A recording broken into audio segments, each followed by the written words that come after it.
All right, so today we're diving into something really fascinating. It's a story coming out of Southern Ontario, where you have this collision of two completely different worlds, the messy, muddy reality of construction waste management slamming right into the cutting edge of artificial intelligence. It's all about a company called 905 Wood and their super ambitious plan to completely rebuild a very gritty, very old-school industry.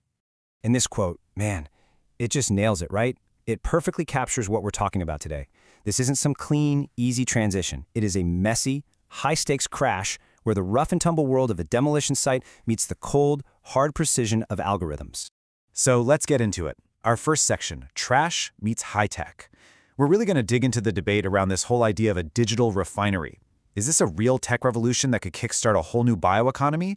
Or is it a really risky, really expensive gamble that's putting a little too much faith in digital perfection over physical, on-the-ground safety? Now, this slide here is where you really see the massive leap 905 Wood is trying to make. I mean, for decades, the waste industry has been run on clipboards, on carbon paper, on people just shouting over radios. 905 Wood wants to throw all of that out and replace it with a fully automated system, one that uses AI for everything, from sorting waste on-site to tracking it with a secure cryptographic ledger for billing. So, what's the grand vision here? Why go through all this trouble?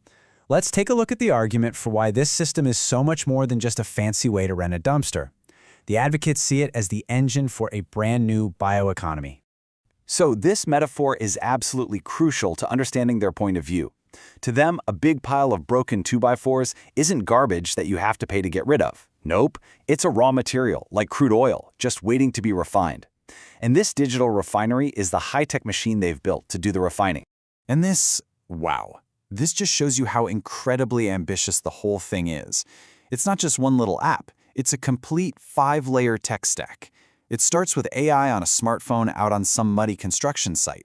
Then it runs through automated logistics, tracks every single piece of wood for regulators, handles this really complex decoupled billing where the hauling fee is separate from the wood's actual value, and it even creates things like carbon credits.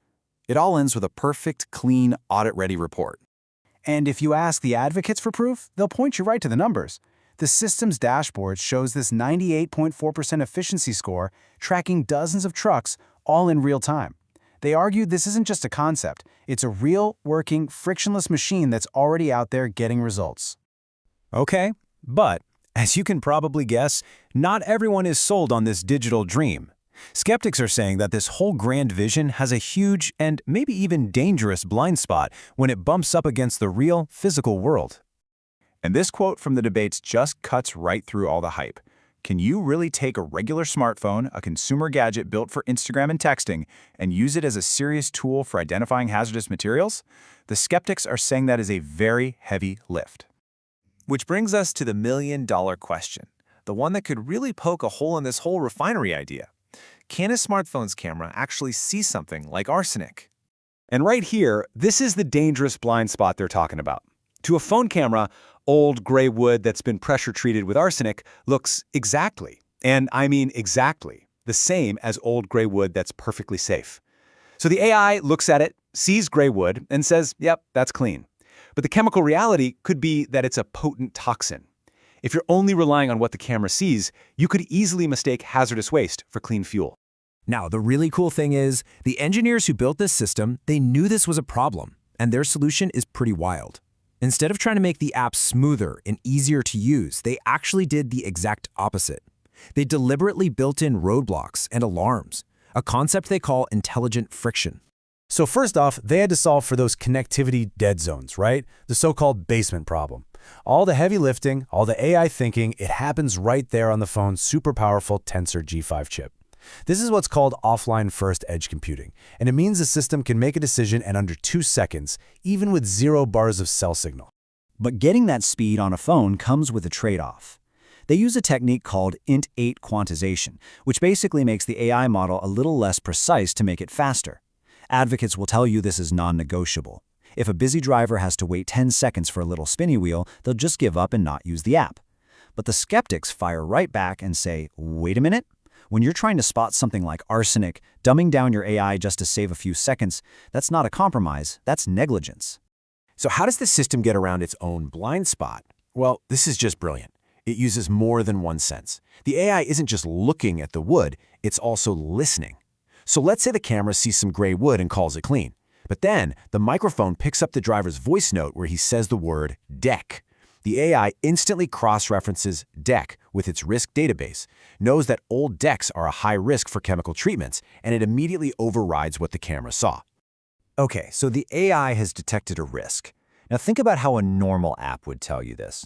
It would probably show a polite little pop-up, a small notification at the top of the screen. But the designers knew that on a loud, chaotic job site, a polite little notification is completely and totally useless. A busy driver with tunnel vision is going to ignore that 100% of the time. So they designed what they call a hostile user experience. When that AI risk is detected, it triggers the shatter effect.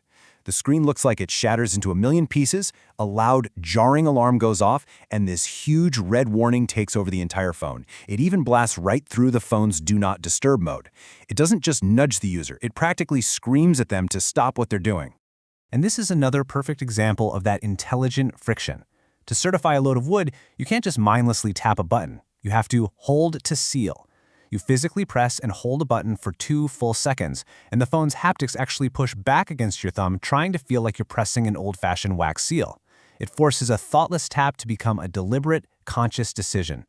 So where does that leave us? We've looked at the incredible technology and the very real risks. What is this thing really? Is it a genuine digital refinery that's about to change an entire industry?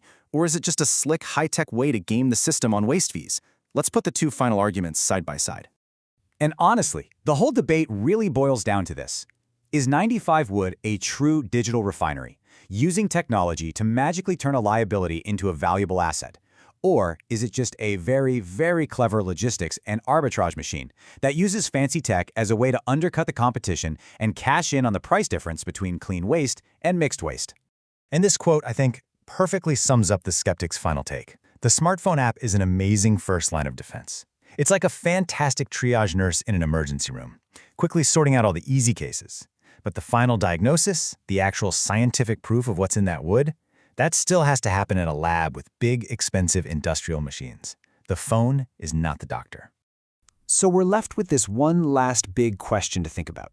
This kind of tech is being sold as a digital shield, right? Something to protect businesses, to protect the environment. But as these AI shields get smarter and smarter, we have to ask ourselves, how do we make sure we don't start to believe the shield is the same thing as reality?